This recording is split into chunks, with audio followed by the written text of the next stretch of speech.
Hello, good morning, everyone, and welcome to the first Black Isle Area Committee meeting. Welcome to everybody. Just for clarity's sake, you may be surprised to see me chairing this because item 3 is election of the chair. But since the agenda was written, we've taken advice, and it turns out as the former chair of Dingwall, Seaforth and the Black Isle, I am still officially the chair of this newer committee, the Breakaway Black Isle Committee. So that removes the need for the appointment of a chair. Perhaps we could just start with the agenda and go on to apologies for absence. Do we have any apologies, Alison?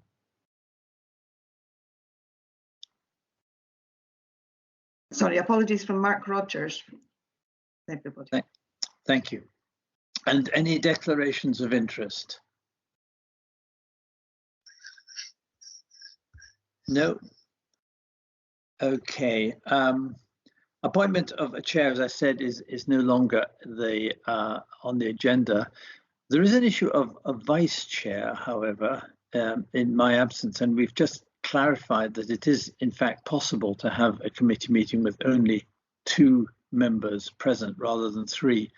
So I think it might be appropriate to appoint a vice chair for this meeting in case one continues and goes on without the chair being present.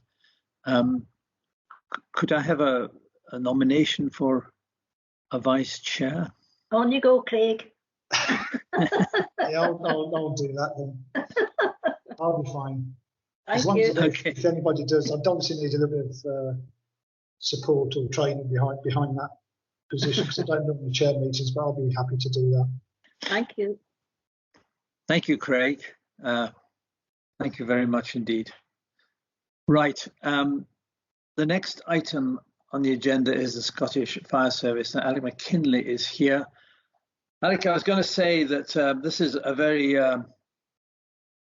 quiet report with very little to report, but since it has been written, of course, there's been this serious fire last night, which I imagine has preoccupied you. And if you want to make this report a quick one, then I quite understand, and I'm sure everyone else will as well. Maybe you could start by just giving us a very quick update on what happened last night, and then go on to talk about the substance of the report. Thank you. Yes, thank you, Chair, and thank you for inviting me along to your first Black Isle Area Committee meeting. I have presented the report and the covering letter, and as you say, it's quite a quiet one, but I will touch on something to do with UFAS, which is data that's reported. But in answer to your question to the ongoing fire, we have 2 pumping appliances still on scene, damping down. It was quite a serious fire. We still don't have any information on the cause of the fire, and we wouldn't speculate at this time, but I can certainly keep you updated once that information becomes available. Before I hand over to any questions with regards to the report that I've submitted, I would like to bring your attention to that there's a Scottish Fire and Rescue Service consultation on unwanted fire alarm signals that's going out just now. Now, the key partners and stakeholders have already been notified of this and invited to make comment, but it's gone out to the members of the public now. It's going to be a 90 days consultation, and it's offering 3 different options, which is Fire Service does not have a preferred option. I would like your support in perhaps sharing this information, or also inviting you to make your comments with your preferred option, and you can do that by visiting www.firescotland.gov.uk, or you can email us directly at ufasconsultation@firescotland.uk, or you can do it also by post. Now, I know I've read that email addresses out quite quickly, and I'm happy to share that electronically if you wish. So going back to the report, I would open it up to any questions that you may have on the report. Like I said, there's the figures remain very, very low. Nothing's jumping out that's causing concern or any issue that I feel that I need to comment further on. Thank you very much, Alex. Craig. Yeah, it's only a quick one of presentation. If you remember the last time that we sat down, the way the report is put together, there's a lot of information with diagrams, and I thought if we just have one summary diagram that picks up the bar graphs, we can find it a lot easier rather than having to read through the body of the report. Now, I did do a brief mock-up, and nobody ever came back to me to say that was a good idea or a bad idea. So that I recall that conversation, and I also recall that you shared a diagram, and if you look at the back pages of the report, that's in place. Because I haven't seen the report, unfortunately, because I'm down. No, I fully took on board everything you said, and I've instigated it, so it's on the back page, sir. Ah, right, because I haven't. Long story, I'm down in Hoyt, so I haven't actually seen that. So I'm not using the council laptop. No, that's wonderful. So if there's any further, I mean, this has only been added to this report because it came from this area committee. It hasn't been added to the other ones. But if there's anything else you wish me to add to that, but it's got the diagrams, the bar graphs as you requested, sir. Oh, that's wonderful. I said I haven't seen that. So when I get back up the road to the blackisle, nightmare before. Yeah, I understand you've had IT issues this morning. But no, that's tremendous. It just helps because the way my head works. If I see it in one page and I go, oh, right, I can do that rather than having to flip through everything like this before. So that would really be it's going to be a useful help. And I do think it was an excellent idea. So no, thank you for that. Wonderful. Thanks very much. Yeah. Councillor Barclay, would you like your hands up? Sorry, Chair, your mic was on, so I took the liberty of interrupting. Yeah, I would just like to tell Craig I've got a paper copy of it all, so you can see that when he comes back. Thanks very much, Jennifer. Okay, thanks, Jennifer. Yeah, it's very striking, this bar chart. The sharp decrease in all areas of fire, 21, 22, which is quite striking, isn't it? Sorry, yeah. sir. There has been some influential factors that have come in. Obviously, that's adjusted a lot of the figures. So in some areas, we've seen an increase in RTCs because of, as we came out of restrictions, that came up. We've seen an increase in wildfires. Now that's exacerbated obviously by climate change, but the staycation. So some of the figures are different to what we've previously, but we are in unprecedented times with that additional influential factors. So is there anything specifically you would like to drill down on that? I was interested in the false alarms. Again, strikingly down, which is interesting. I think that could be also attributed to because a lot of premises, people are working from homes perhaps, but we are still engaging. As we've come out, we are engaging with the key holders, the stakeholders in reducing that further. I mean, even although you've got 2 in that area, that's too many.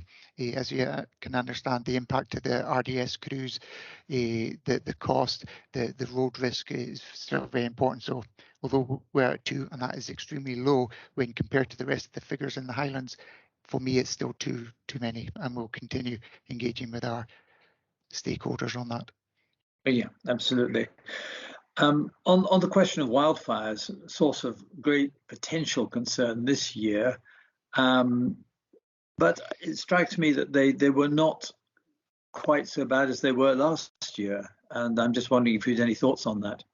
I think what's happened, and it is early days, we've got a wildfire strategy. We've been engaging with the landowners. We have the wildfire forum that we chair. We have the user groups and that. We also put out to key landowners and stakeholders and the community through social media. We put out fire warning signs. So when we're at the conditions are spate, we're putting out warnings. And we're asking landowners not to do the mure burning at that time, and that's been successful. And also, I believe the general public are taking note of our warning. So there's been a multi-approach to this. So I do think the wildfire strategy has had an impact, and it has improved. I mean, speaking also as chair of the tourism committee, I looked at the statistics of the number of fires which the rangers, the Highland Council rangers have come across in the last couple of months. And it's fairly striking. I mean, these fires have not been dangerous in the sense that they've often been set up in safe places, but bearing in mind the exceptionally dry weather, is this again a source of potential concern to you? And are you giving sort of guidance to tourists on lighting fires? Absolutely, sir. We have been sharing all wildfire. For us as a fire service, we would say don't light fires. And I know that it has been people saying it's wild campers, but the wild camping community is saying it's not wild campers. They're calling it dirty camping. So we have unskilled, unqualified people lighting fires. And if you have looked back at some of the wildfires we have had, they have been started by barbecues. They have been started by campfires. So from our point of view, we would say don't light fires, use gas stoves to make your dinner or your coffee, but don't light fires. Unfortunately, we don't have any enforcing authority to stop people doing that. So what we're doing is engaging with the forest rangers, the landowners, and we're putting out safety advice to members of the public not to do that. But unfortunately, like I said, we can only engage. We can't enforce that at this time. The only time the police can enforce that is on sites of scientific interest. Thank you. Craig. It's disappointing to hear that when there's so much information out there. If people do want to do wild camping, there's guidance there. You know, if you're going to have an open fire, to do, what not to do. So it is disappointing that people, not everybody, because there's a lot of good people out there that do follow the codes and do act responsibly. It's the odd one or two that really don't care, and they're going to have a fire whether somebody says so or not. And I think that's where the fire service becomes under pressure, that they can make as much common sense advice. If people aren't going to take it because they think they're above that, I don't think that's ever going to change. All we can do is keep pushing out the message to, if you are going to have an open fire, this is what you should do, this is what you don't do. You only have to look at the wildlife programs from various celebrities, such as Ray Mears, Bear Grylls, and these people. And they show you how it should be done. So it's not difficult. No, I mean, you're absolutely right. It is frustrating, but we'll continue putting out that message, the safety message, and we'll also continue engaging with the landowners on the mure burning. Okay. Many thanks, Alex. If there are no further questions, I think we'll let you go off to attend to more serious matters, but many thanks for coming along, and we'll see you in, well, I was thinking, this is something I'll need to speak to my colleagues about, but I think probably, bearing in mind this is a small committee and the incidence of fire is generally very low, apart from the very unfortunate incident last night, I think probably 6 monthly reports from you would be quite adequate for us to have, so to save you the trouble of having to write a report every 3 months. But that's something that we'll confirm with you in due course. Whatever you decide, happy to help. Well, thank you. Seems sensible to me anyway. Yeah, thank you very much indeed. Okay, thank you. Thank you. Okay, the next agenda item is the winter maintenance plan, and I think Ian Moncrief is here to talk us through that. Good morning, Ian. Morning. Essentially, it's well. First of all, can I start off with an apologies? In section 8.1, it says there's 19 gritters across Ross and Cromarty. That was a mistake. There should be 29, which makes kind of a difference. My apologies for that. Essentially, it's the same routes as last year. They're launched from the same depot, Greenhill Depot. So this report, all I've done is I've disaggregated it from a Ross and Cromarty winter maintenance report into a blackisle winter maintenance report. The routes are the same as last year. They're still launched from Green Hill. I think since I last took a winter maintenance report to the Ross and Cromarty committee, we've split Ross and Cromarty into an east and a west group for operational reasons. And both groups operate more or less independently.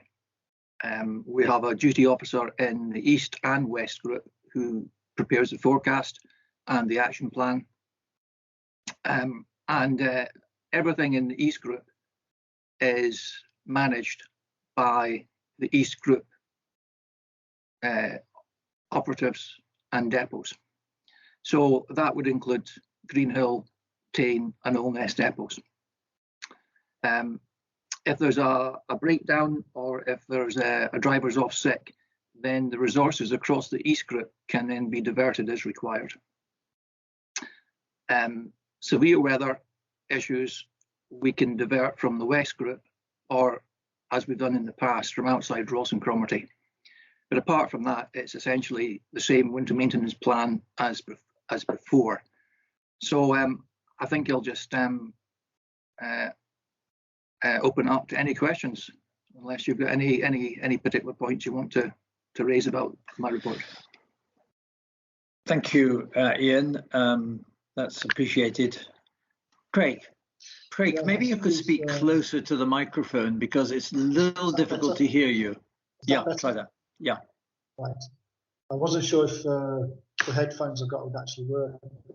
So anyway, no, it's just to confirm that obviously Ian and his team are under a great deal of pressure and making sure we have the resource in the right place at the right time. I normally send out an email to all the community councils about the grip bins. We're on interim maintenance to make sure that we get notified of damaged grip bins, and that has worked pretty successfully for the past 2 winters where I've had communication back from community councils where they've advised us of damaged grip bins, and we can get those replaced, and it means that the grip that we put in them is far more effective. So I'll probably do that this year as well, just so you can let us know where damaged bins are, because it is important because some of the lorries aren't going to be able to get to all areas, and some of the roads are quite treacherous, but they're not classed as our major routes. So we need to make sure that the communities have sufficient grid that they can spread themselves to make life easier. So that was the only other point that I made. Chair, shall I just take all the questions at the end, or shall I answer each one? I'm not sure there is another question, so perhaps you could answer that one. Yes, certainly, yes. Yes, we are under pressure. I'm not going to beat about the bush. This year has been particularly stressful for many of my staff. But I can assure you that we do have enough winter drivers. We've recently contacted Driver Hire Limited, and we've got 3 agency drivers confirmed that they are available to us and will be taken on to cover vacancies across, I think it's 2 in Green Hill and a further 1 in Tane. Okay, thanks for that, Ian. I mean, this is in the context of a couple of things. One is community self-help, which you have a paragraph on in your report, and the concerns that are often expressed to us about footways and the importance of clearing them. It's a fairly elderly population on the blackisle. I think that this is an area where there is a good deal of community willingness to help, and I'm just wondering whether there is the sufficient council resources, if you like, in terms of material and equipment and so on to help those who are happy to help themselves, and how important you see this as being a part of your ongoing strategy. I think in the past, Councillor Adam, we tended to focus on treating the roads to prevent accidents, you know, with vehicle accidents. But with the exception of people who are going really fast and then come off the road and have a serious accident, I think that there's probably more personal injuries happening because people fall on footways that haven't been treated in time. I personally like to see more effort going in there as well. Can I maybe take that away and see what I can do with that? Fine. I think again, this is something going to be a bit of a theme going through. I think this meeting and future meetings is the extent to which communities want to get involved and how the council can engage with them in order to get involved more meaningfully. So this could be one area where that happened. And indeed, there were efforts made by the community. I think they even had their own gritters last winter in Cromarty. And I see that you've got, I think you said 11 tractors, is that right? 11 footway tractors which operate throughout the eastern region. I'm just wondering whether these, I imagine, have to be professionally operated, or whether they could be operated by volunteers from the community, or whether there are some less sophisticated machines which could perhaps be used by members of the community, that kind of thing. It's more something that we would expect either ourselves to do, or maybe a contractor, or I know that we give that we help out the the Seaboard. I can't remember what they call themselves now, but we help them out with paying for a footway tractor, and they cover the eastern Seaboard villages. Right. They're trained and they're capable of doing it. I would be hesitant about just giving a footpath tractor to a community and letting them loose footways without. I think that it's a great idea. I think in practice it might not work quite so well. You know, what I do know is that, I mean, where there's a community comes to us, we can sign them up, and there's a contact person. We can arrange grip bins, supplies of salt, shovels. That's worked particularly well in some areas, but maybe less so in others. I think what we need to do is make that contact early on and have a plan. So if any community wants to become involved, then if you could maybe pass them my details, and we'll get them signed up. Being signed up means that they're covered by our insurance. Right. So it becomes more of a, I don't want to say the word legitimate, but it's not just somebody throwing some salt on a footway. It becomes more coordinated. I think it's important that we have a policy on community self-help, and I think it's important that we follow that. And then I know that in some communities over in the West, we've issued them with snow shovels, and I think we also some of those grip bins provided salt, replenished those salt supplies, and it has worked relatively well in some areas. I think if anybody wants to sort of take part in that, then the community can get in touch with myself. Right. We'll then have a point of contact, and we'll take it forward. Thanks. Thank you for that, Craig. Yeah, if I can sort of support what Ian said there, if I go from the experience that we've had in Cromarty with self-help, we've got a very committed group of volunteers in the winter. We did have a mechanical tractor for gritting. That wasn't too much of a success because you need to train up the drivers, then it's confidence of the drivers. You need somebody in front indicating where the back spots are. So what we've done in Chromaty, is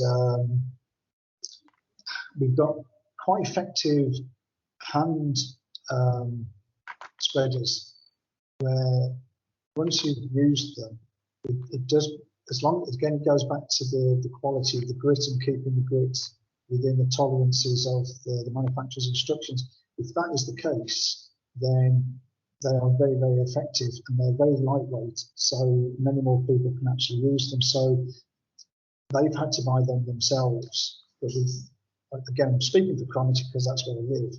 They have a good working relationship with Ian and his team. And when grit bins have been running down, they've been notified and been replenished very, very quickly. So it can work, but it's the communication between the community and Ian's team to make sure that if grit bins are depleted, that they are replenished very quickly, because there's a lot of areas such as the Demi, which is a steep hill, as we know. There's other parts in around Fed and Hill in Filtrose, which are pretty steep, into North Kessop, down by the Hall. So there's all these areas where it may be more appropriate for communities to have the hand push ones, where they can be more directly used for localized areas. And it's the communities that know these areas rather than us. And obviously, Gordon, you live over in Charleston, you'll know where all the hot spots are, or cold spots, if you want a better word. Okay. So if I just put that in.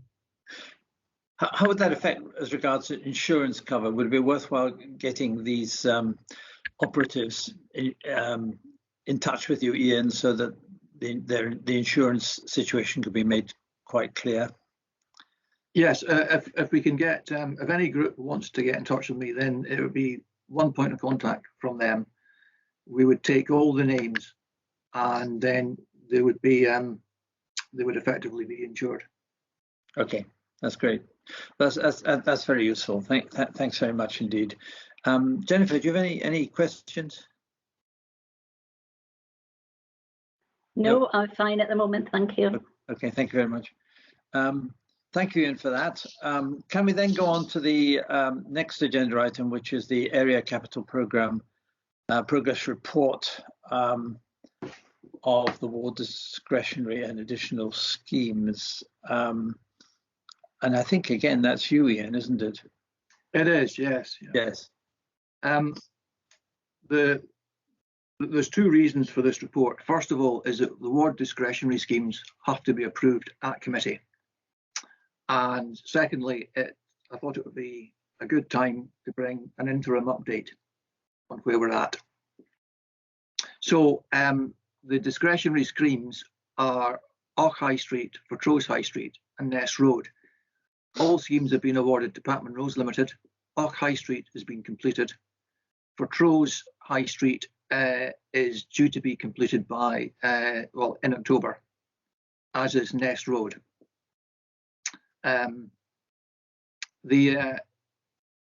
Just to give you an update on the other schemes, there was some other areas, some of my other colleagues are struggling to deliver schemes, either by their DLO or by contractors.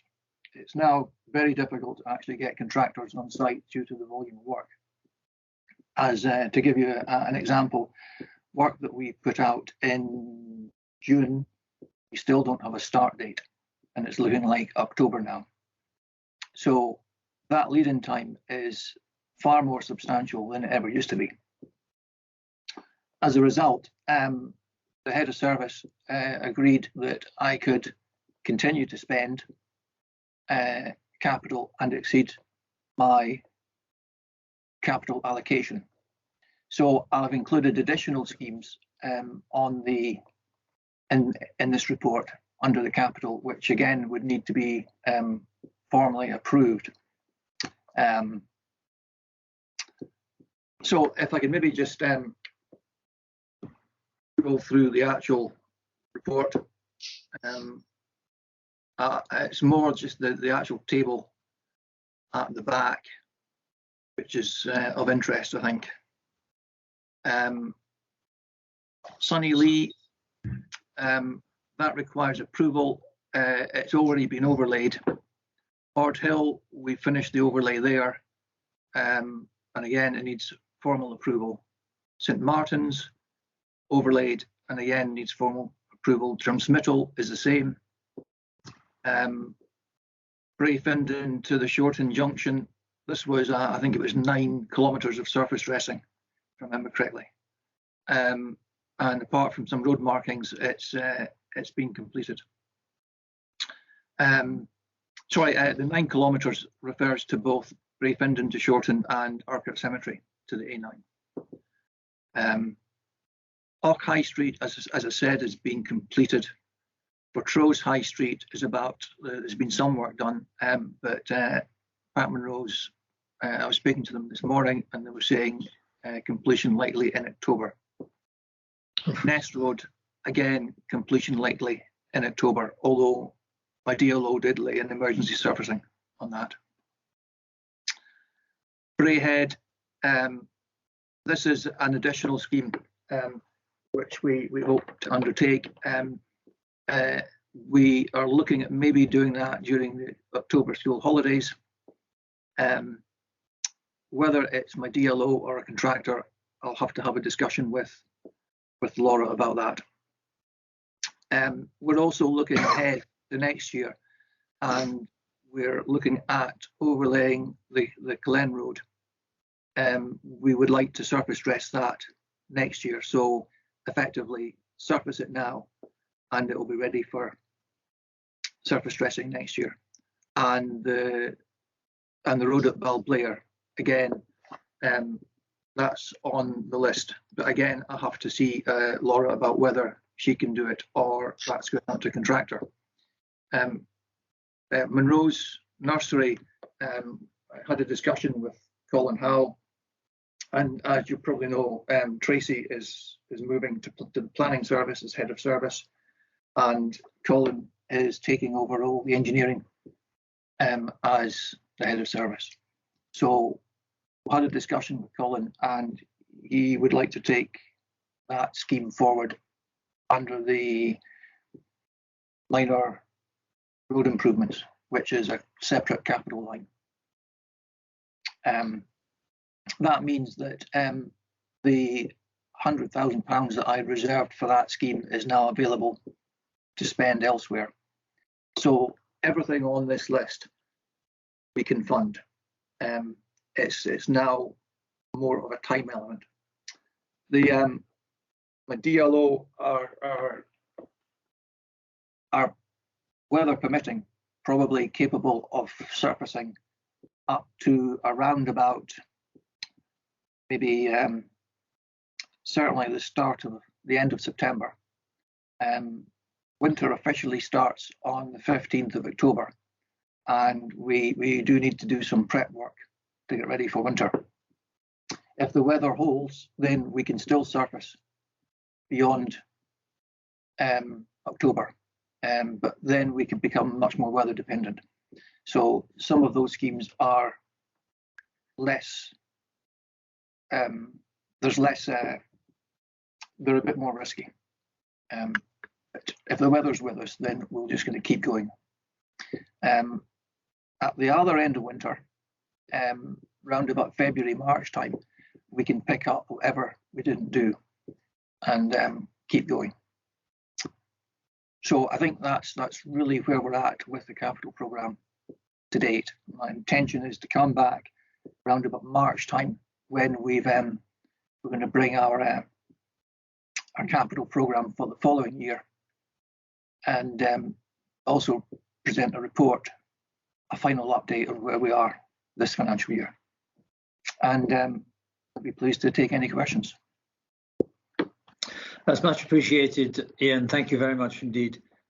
Craig, you've got a question. Yeah, thanks for that, Ian. You must be a little bit relieved that you've got an additional £100,000 to play with. I think we all are really, that takes a bit of pressure off the finance side of things. The one thing that has I've been really pushing for is the grey head for a number of years now. The community, the community wants it done. The primary school and the PT parent council, because I'm very visible, are always asking for updates, and I'm trying to set expectations, because I'm not going to say we're going to get it done Tuesday week, and I know that's exactly not going to happen. But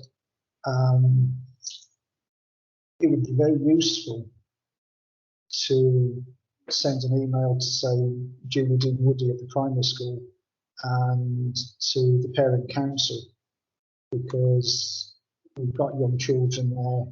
The ideal time to have actually done this would have been this holiday, and then that problem would have obviously alleviated itself, and everybody can move forward. So I'm concerned for children's safety there. We were going to do the road markings, but rightly so, there's no point doing the road markings there if we're just going to dig it up again and overlay the top. But I would be grateful if you could communicate with the PTC and the primary school head teacher, so that they know exactly the timescales that we're working to. And I think that will give some reassurance to the community and the parents that this is on the programme of works to be done, and that we can get this off your workload, and we can move on from there. The other one that's always been there is the junction of Church Street and High Street, which is quite uneven, and that one there is for when we get the tri-shores back in use. If you've ever been on one of these tri-shores, you only need a very small deviant upgrade in the road for it to make a big impact. So those are the two. The main one obviously is the grey head. I am disappointed that the previous contractor at the school sort of appeared to walk away, shall we say. I shan't say anymore, otherwise I'll end up in court probably. But I'd be grateful if you could do that. Certainly. Laura's actually on holiday this week, so on her return, we're going to go through her programme, and we're going to make a decision as to what she wants to do, what she can do, and what we're going to put out to contractors. So once we make that decision, then we can advise the head teacher and yourselves. Okay. Thank you, Ian. Jennifer. Yes, Ian, I'm very pleased with the part of the road to Ordhill that you've actually done. But had you gone up over the top down to Ordhill, you would have realised that the road is falling away and the ditching has never been done. So it's under Ordhill, but as far as I can see, it's only gone as far as Craiglands. So it's very disappointing to see the road falling away, and people on the house at the top had a lorry in one day and they couldn't get turned to get back out of their drive because of the condition of the road falling away. So I don't know, would you be able to have a look at that or not, Ian, but it's quite disappointing. But what has been done, I'm very pleased with. Thank you. Okay, at this point in the year, I can't make any promises, because we're, as I've said, we're running out of time, running out of our own resources, and running out of contractor availability. But yes, we'll certainly see what we can do. Okay. Yeah, thank you. Yeah. Ian, just one question from me. If you just clarify the latest situation as regards the Bogallon junction, it's going to be funded out of a different budget, but are we any clearer about timescales on that? No, since we met Colin Hill, Councillor Adams, I've not heard anything further, apart from that he's opened the books for any suggestions for minor road improvements, and I've made sure that Blackisle Junction is included in that. But unfortunately, I don't have any timescale. Okay, but the money for that work has been earmarked. That's correct, isn't it? Yeah, I reserved £100,000 from the area capital budget for Blackisle, and Colin Howe was of the opinion it should be under the minor junction improvements capital line. That means that the £100,000 I had reserved is now available.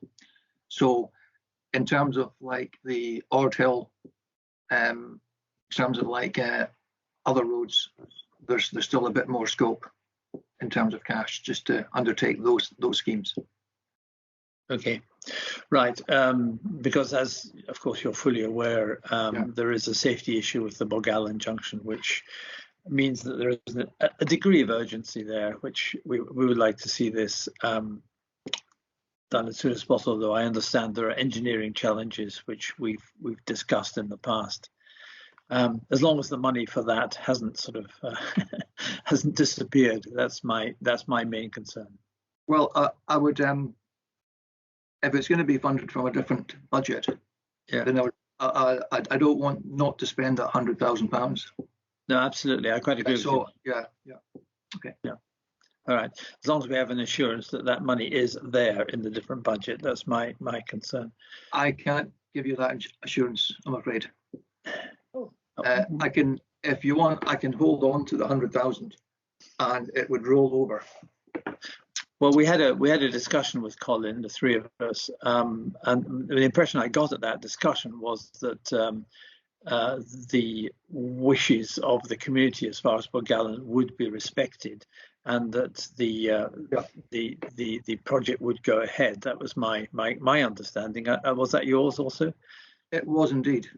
Okay. But all I'm saying is that I'm still sitting on my reserved 100k for that scheme. Now I can't say that I don't know if there's any funding being secured for that, but I can sit on that 100,000 for the time being, or I can spend it on other roads. And if I sit on it, then it will roll over till next year, which maybe gives us a bit more time. Alternatively, I can spend it on surfacing other roads. Okay, well, there's a degree of uncertainty there. I think we probably need to have further discussions about this to be absolutely certain. But I think the feeling of the committee, Craig. I was going to say, if Colin Howe is making that suggestion, we not get an email confirmation from Colin that is going to happen, because then that makes it easier for you, Ian.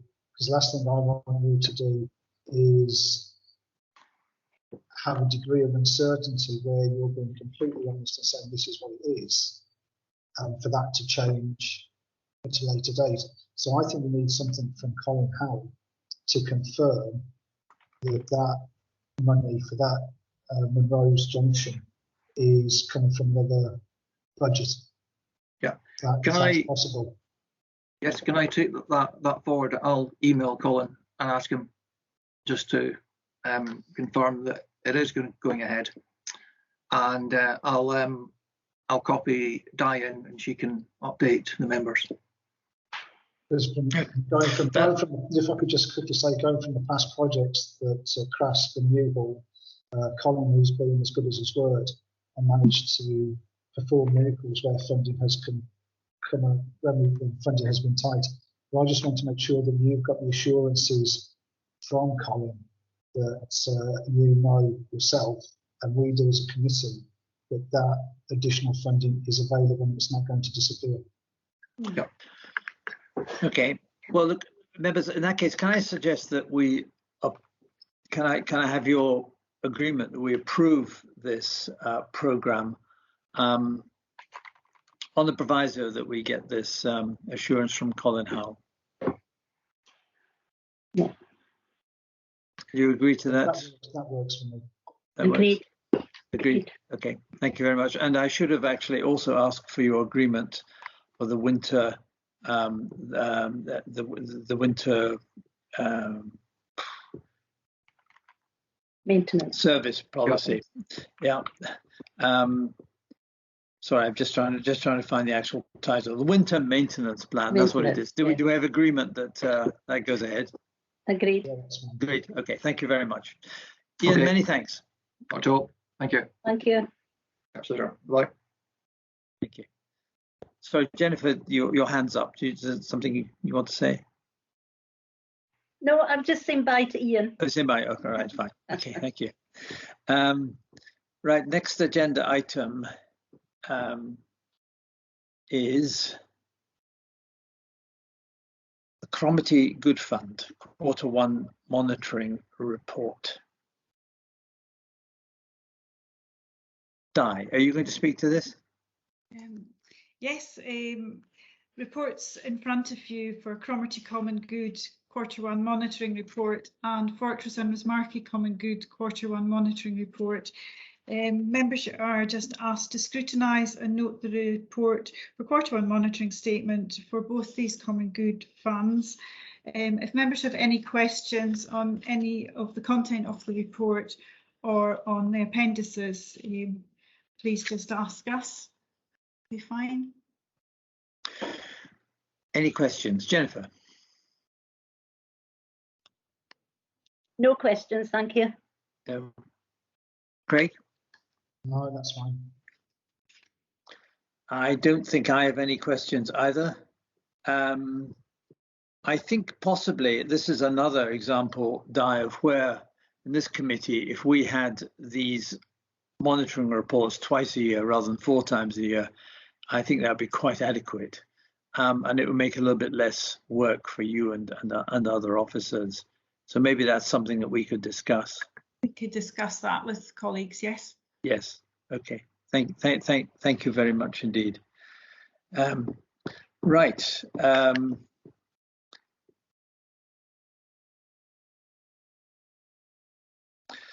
Okay. Item 8 now.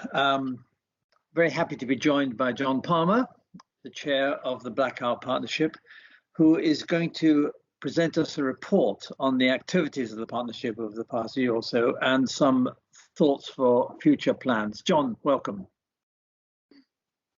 Hi, thank you, and thank you very much for the invitation. Good to see you, and good to know that this is being recorded and hopefully other people will be able to access this as well. I'm just trying to upload a presentation. Let's see how we go with that.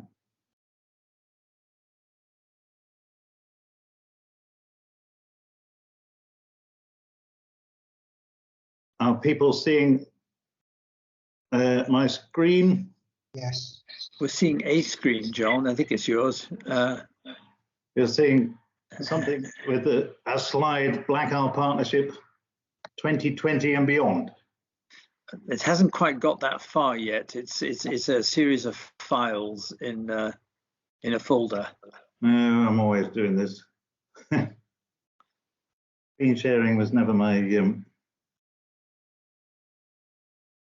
forte. If you click on the relevant document and open it, I think it should be fine. Yeah, I thought I'd done that. Sorry about that.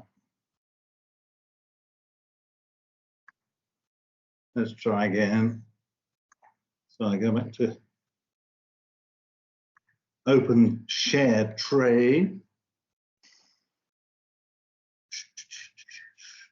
Desktop.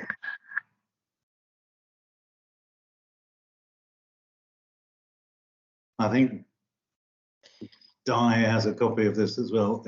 Yeah, I think Alison can post it up for you if you're struggling. I'll try one more time.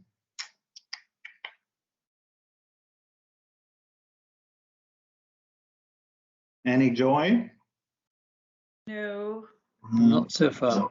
Alison, did you post for John? Not so familiar with Teams, I'm afraid. The last couple of years, we've all become very adept at Zoom, but it's slightly different.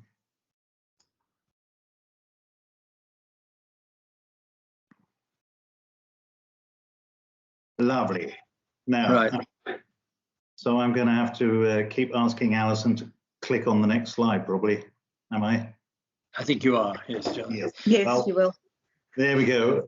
So yes, I was invited by Councillor Gordon to bring you an update on the Blackout partnership, really from what's been happening over the last 18 months with COVID, and some ideas for the future, and the exciting prospect of this new Blackout area committee and how we might all be able to work more closely together. So next slide.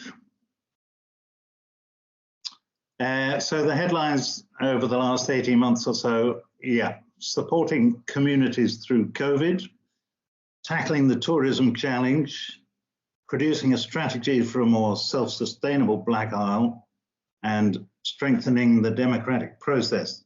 Next slide. So Blackout Partnership was stepped up to the mark when there was funding available for anchor organisations, and it was agreed, and full credit to Gordon for bringing the various communities together to see how the blackisle as a whole could access the funds, and Blackout Partnership, the way it's constituted, was the most obvious organisation for becoming the anchor organisation in receipt of supporting communities funding. Also, as a result of that, Gordon was able to establish regular Zoom meetings, and in its heyday, we were having up to 27 participants at those meetings, which included members from community councils, other community organisations, also Highland Council officers and elected councillors. As a result of the funding, we were able to recruit a community resilience coordinator, and I was recalling the other day how we managed to do that within 7 days, writing a job description, advertising, recruiting, shortlisting, interviewing, and appointing somebody in that post, all within 7 days. So I think a pat on the back for the Blackout Partnership directors for doing that. And through this period as well, we've produced regular newsletters and explored other methods of disseminating information far and wide. And that's an ongoing process. Next slide, please, Alison. So some of the specific things that we were able to fund: food and meals service, particularly through organisations like Blackisle Cares, the Och Sea Scouts, and the Cromarty Care Project, and supporting provision of community larders and the sharing sheds, which are still running in North Keswick, Munlochy, Och, Fortrose, Rosemarkie, Cromarty, and Colbokie. And we were also able to support families through a back-to-school grant. And the key to all of these Blackout Partnerships' role in it was to ensure that these funds were distributed equitably. And I think that was a big positive that came out of this, that all the communities, rather than fighting over a pot, that everyone accepted that it was better to address need where it was most needed. Next slide, please. So that was immediate response to COVID. Another element of the Blackout Partnership is the Blackout Tourism Team, which is a project within the partnership. And that has also been working over the last 18 months. And again, in response to COVID, we had the Venture Safely campaign, including banners, which people will be aware of, that are around the whole of the area. we were also involved in the Monroe Junction and A9 consultation, and there was quite an effort on the part of members of the partnership to push that consultation process through quicker and to find more immediate emergency responses to the situation, particularly at the Monroe Junction. But sadly, those requests seem to have fallen on deaf ears, and the consultation is progressing in a more formal way. But there is frustration that that's a very lengthy process, and my personal concern is, that one just hopes that through this period of consultation there isn't another fatality at that junction in the meantime. Also, more recently, issues with Channery Point, and those are ongoing. And this year, on the back of last year's Venture Safely campaign, the tourism team put together a visitor pledge leaflet about encouraging visitors to have a more sustainable stay. Next slide, please. That's just an example of the banners that I was referring to, which I hope people are aware of. Some of them are looking a bit faded and jaded now, but I think they still serve their purpose. And the key message is supporting local business, respecting local needs, keeping apart, but also staying connected, are still valid as we speak. Next slide, please.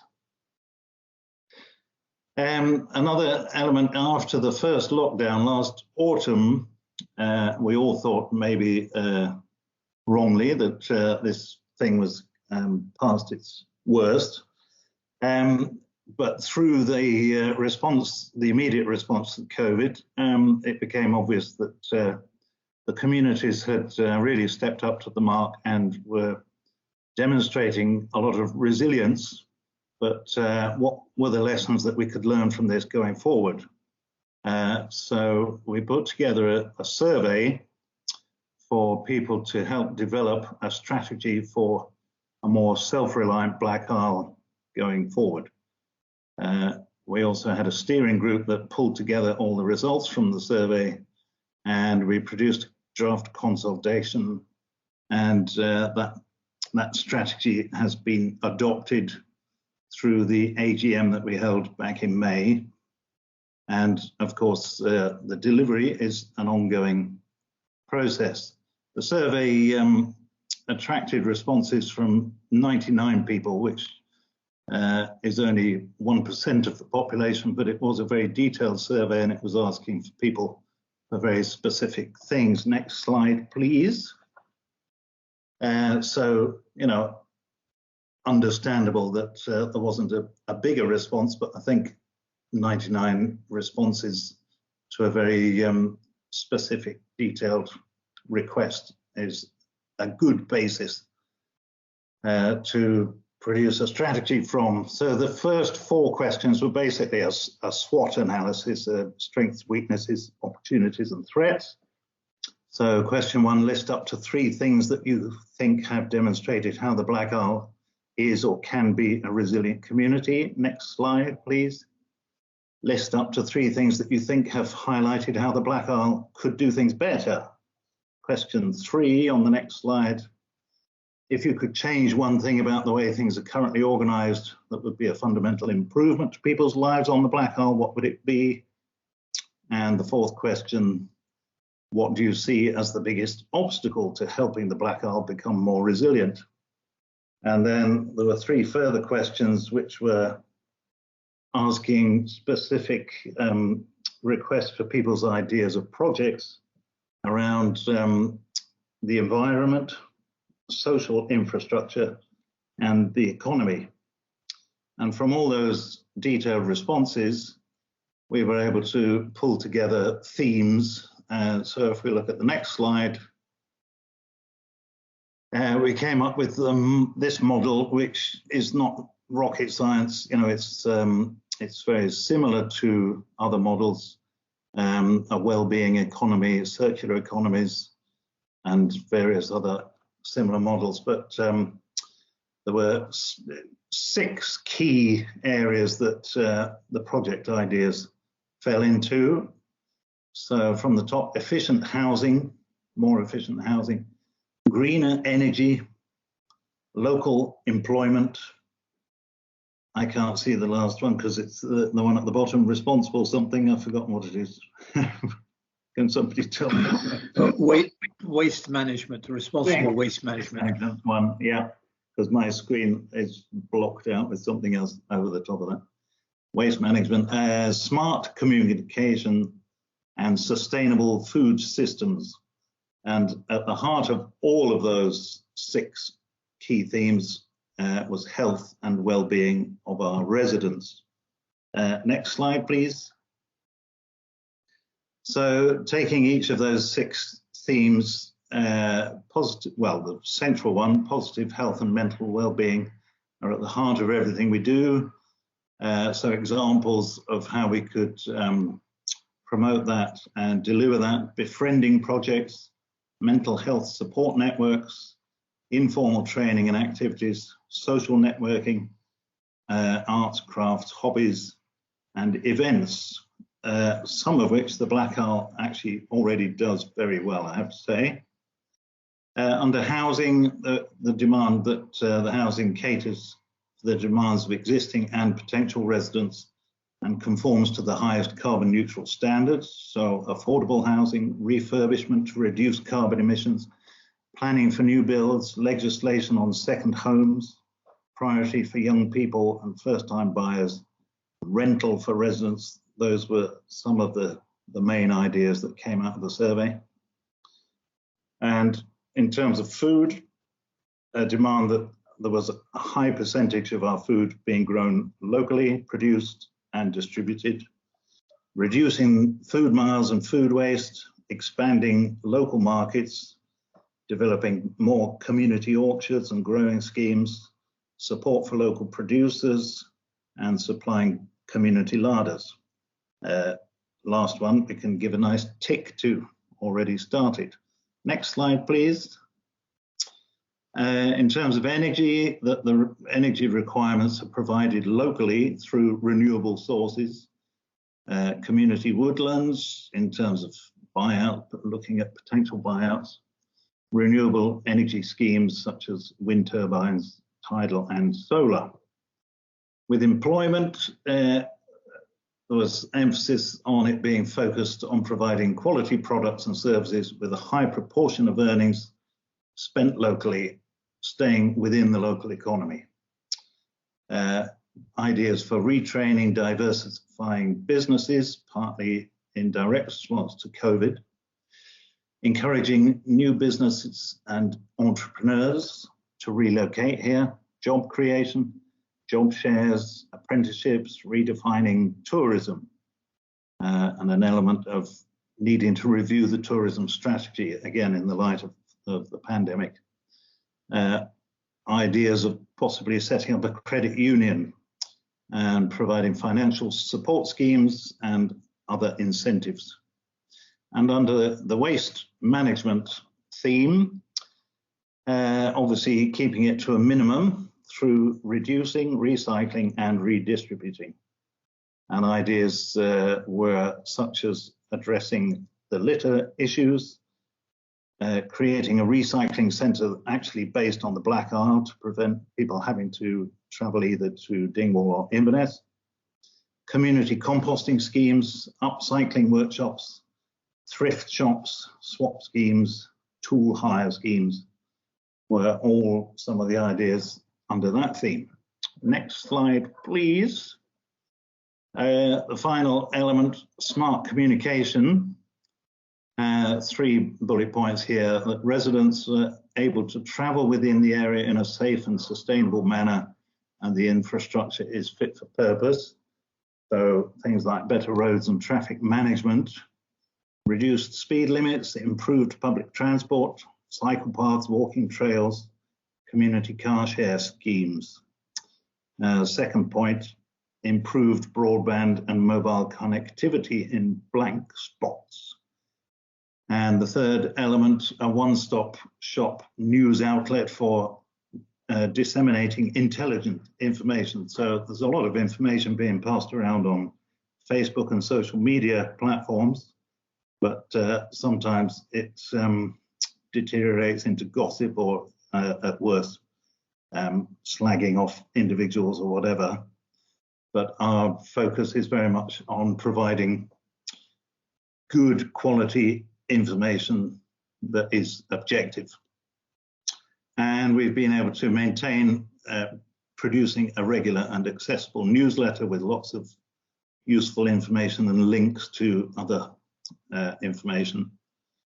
And there is even the potential, not to dismiss, that it would be interesting to envisage some kind of blackisle community broadcasting, whether that's radio or video or whatever. And I think we've all found through the pandemic the use of Zoom and Facebook and other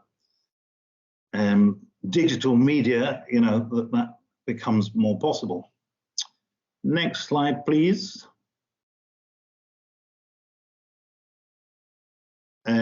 So how do we deliver this rather ambitious strategy? Well, as I say, the clue is in the name. Blackisle Partnership is very much about partnership. Our role we see as being facilitators, enablers, and empowering our colleagues and our residents. It's not about the Blackisle Partnership, and we have 5 directors. It would be impossible for us to consider doing much of this off our own backs, but it is about all working together. But the partnership as an organisation can play different roles depending on the demands of different projects, either as an advocate, a lobbyist, or an instigator. And our strapline, which we came up with as part of our rebranding exercise, is fostering local collaboration. Next slide, please. Given that this is the inaugural meeting of the new area committee, it also seemed appropriate to just make a bid that this is a real opportunity for us to move forward and do things maybe differently in the future. The Blackisle itself, I think, is a unique area. The geographical size and population is ideally suited to really strong community development work. In terms of the committee itself, focusing very much on the role of Highland Council. So we've got our 3 elements on a kind of continuum. The volunteer organisations at the one end, and Highland Council employees at the other, and sitting in the middle are 3 wonderfully elected councillors who I see staring back at me at the bottom of my page. And I wonder whether this is an opportunity. I think things are already happening, but we could push this further, where there's more of a balance between those 3 elements. Certainly sitting in with the Zoom meetings that we hold on a regular basis that Gordon chairs, and we still have representation from all the different communities.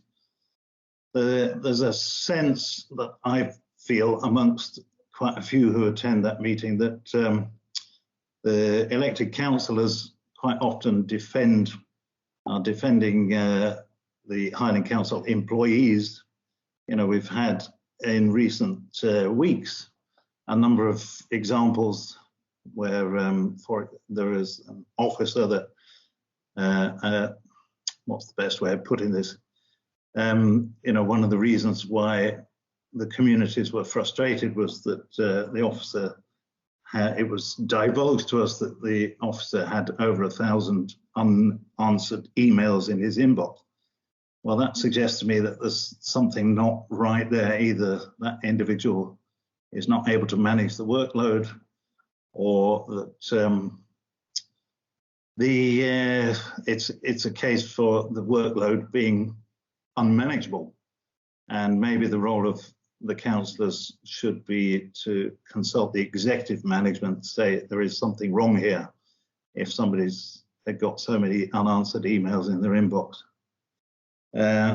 Also, obviously, in the last few weeks, there's been a sense of defending the council officers, saying, well, they're all on holiday. And again, one would ask, well, surely the executive of the Highland Council should have been aware that, especially in an area that promotes tourism as being a major economic driver, that the fact that a majority of the council employees go off on holiday at the busiest time of the year needs addressing.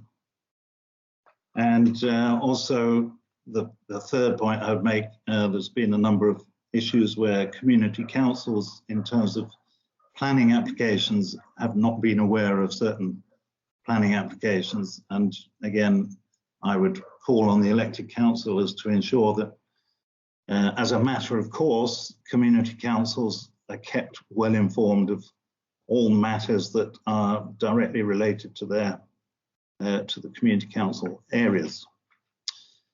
And as I said when I made this presentation at the AGM for the partnership, to go look at the other end of the spectrum, the volunteer organisations, a huge thanks to all those who've helped through the COVID pandemic, but also continue to do extremely important work. That if one calculated the number of volunteer hours, it would run into the hundreds of thousands of pounds if those were paid for. So I think a kind of a rebalancing and a bit more acknowledgement amongst those three elements that we're looking at there, that just because they're volunteers, you know, we're very blessed on the Blackisle that many of the people that I'm talking to directly and working with through the partnership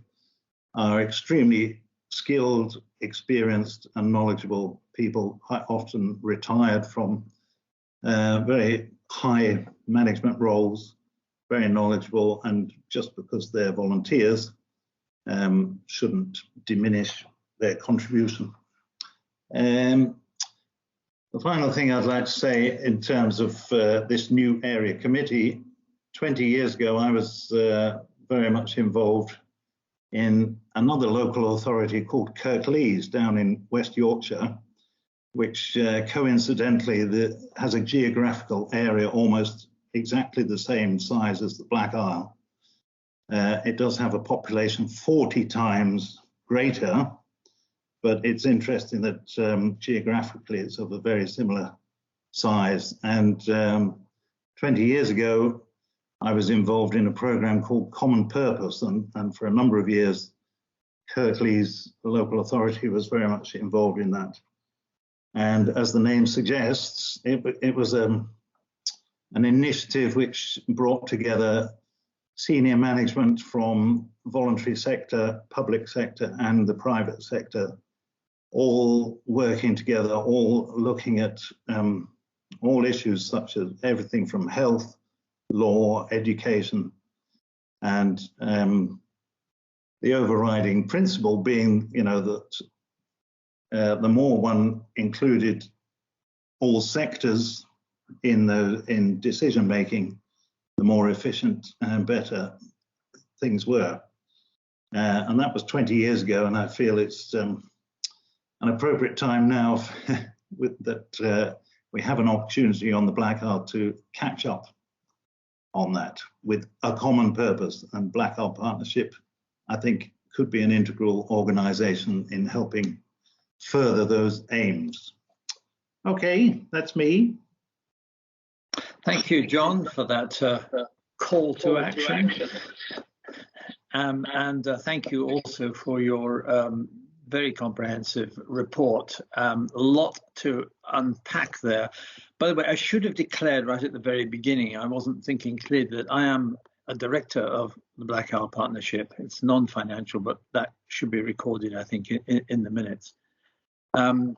John, you said a number of things there, and I'll bring in my colleagues in just a minute.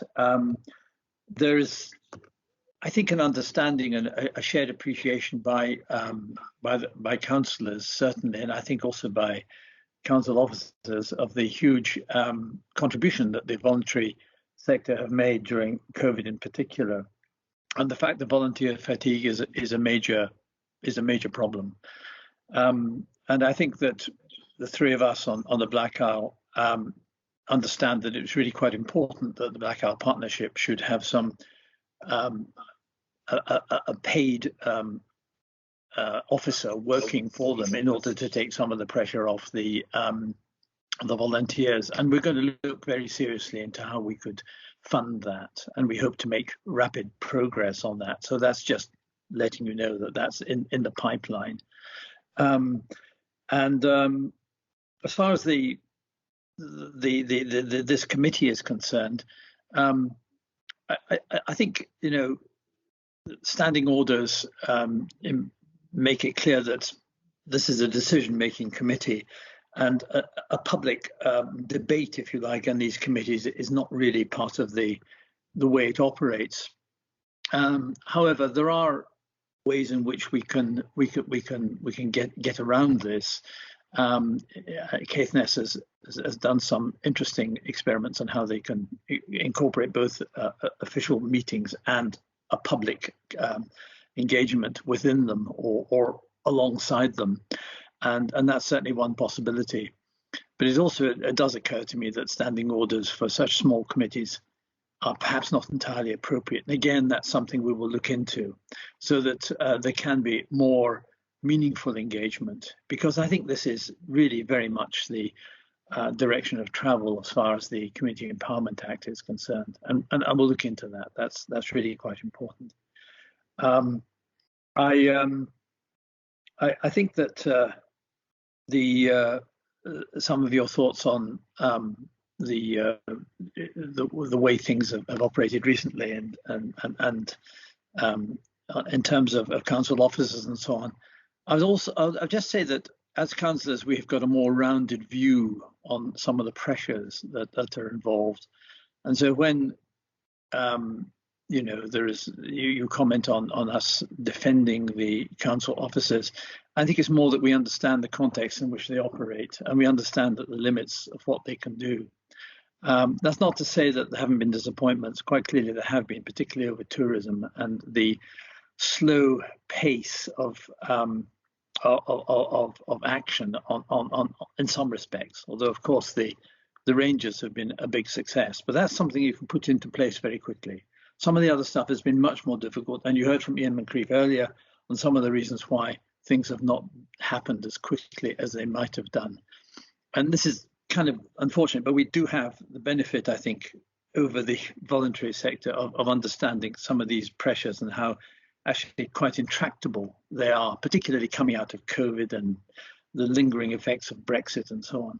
So we try and pitch our comments according to in that sort of context.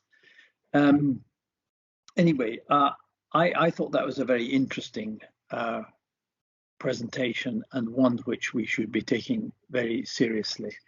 I'm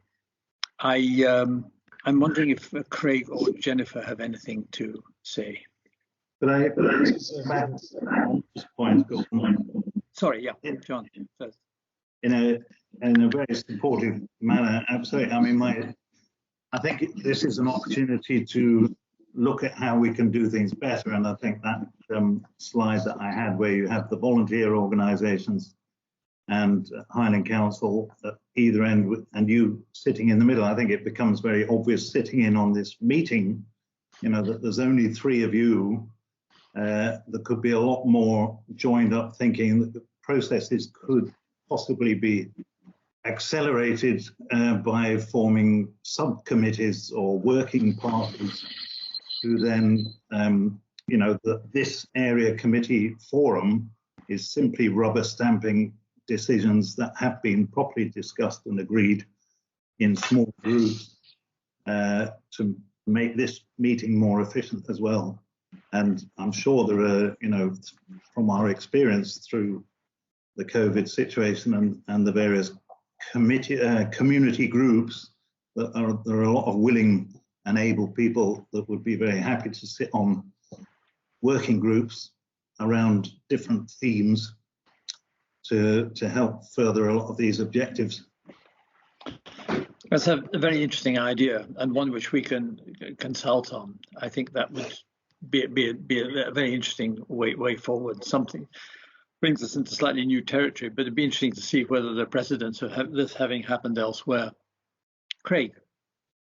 What I was going to say is that I didn't get most of the presentation, and I didn't want to say anything in case I lost my connection as I'm in Hoyt.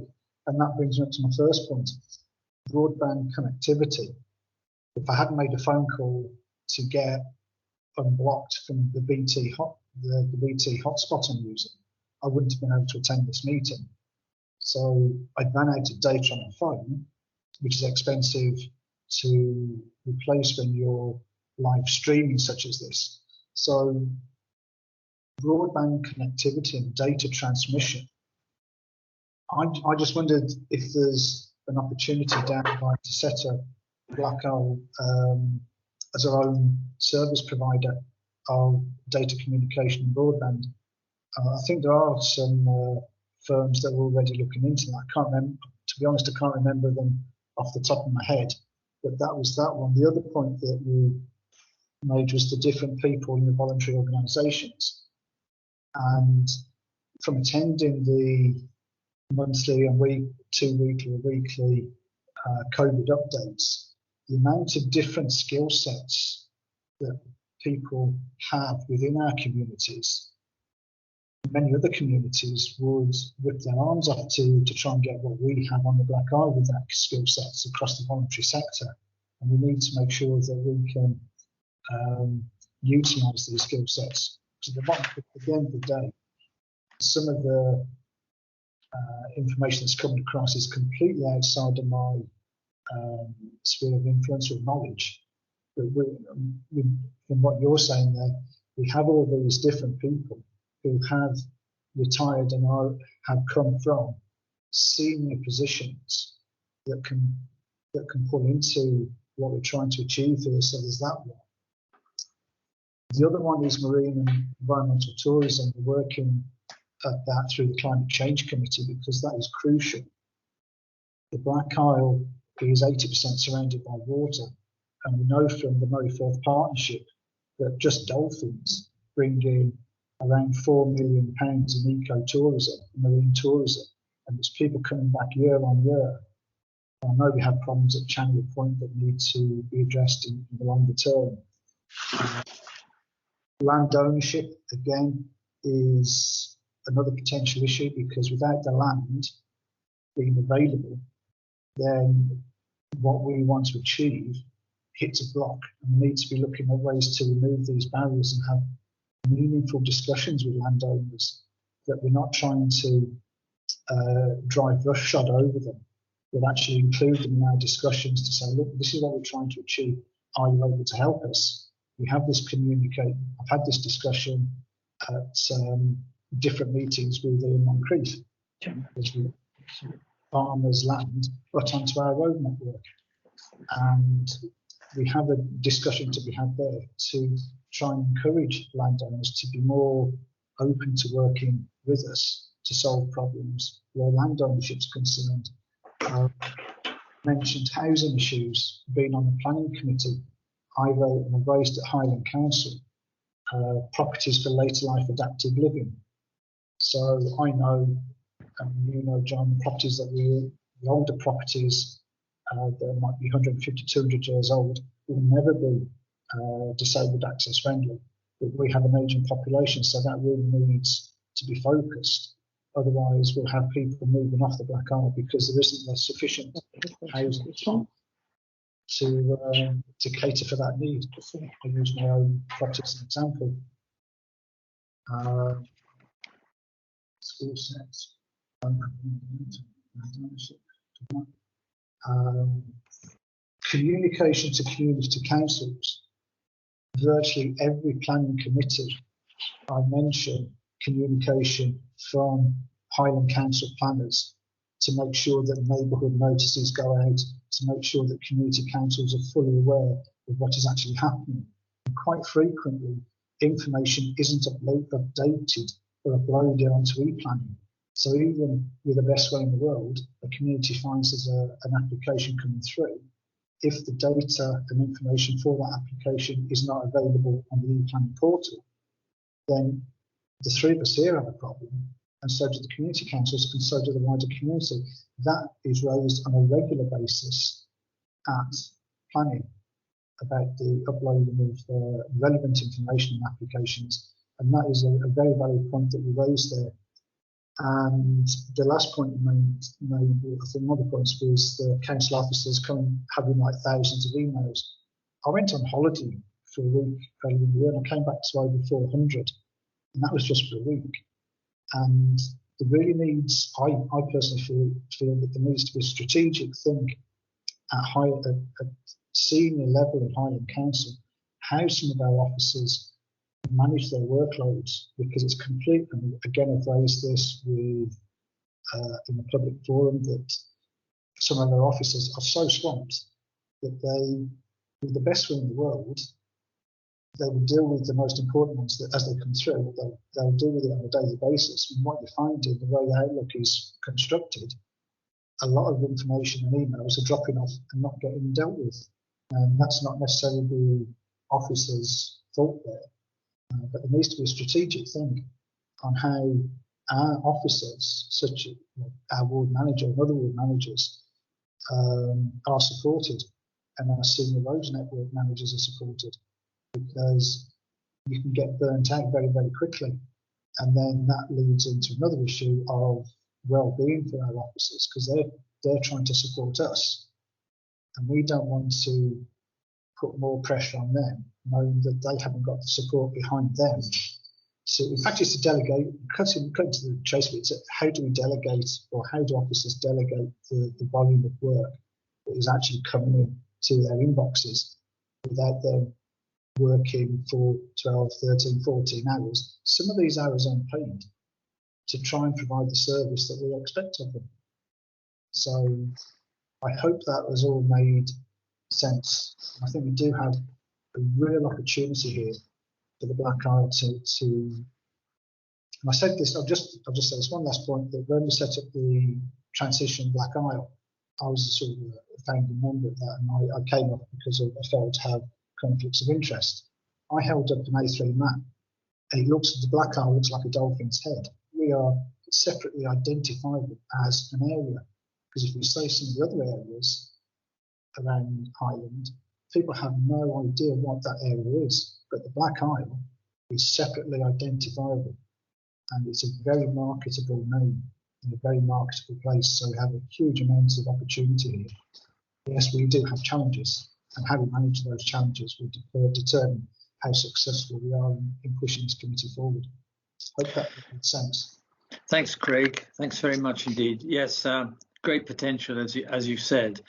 And on the question of officer overload, this is a topic that I've raised with very senior officers within the council, and I know they are aware of it, and they're trying to develop strategies to cope with it. This is something which, is almost inevitable with the proliferation of email and other social media. It's the sheer amount of information landing on people's desks is enormous, and it's bad enough for us, but it's a great deal worse for many of the council officers. Jennifer, do you have anything you would like to say in response to John? Yes, I would just like to thank John for his presentation, and I would like to thank all the volunteers for their excellent service they give to the blackisle. Thank you. Thank you very much, Jennifer. John, thanks again for your thought-provoking and extremely ambitious programme. It certainly would take us a number of years, I think, perhaps to accomplish some of the ideas there. But it's really good to have had the the research and the compilation of the results, which has given us this kind of overview. And I think that's really very valuable as a planning tool for the future. So thank you very much for that. And thank you to the other members of the Blackout Partnership and all the volunteers who have taken part over the past 18 months. We will have increased engagement with you, with the community councils, and I would hope also with a pan-Blackisle parent council organization.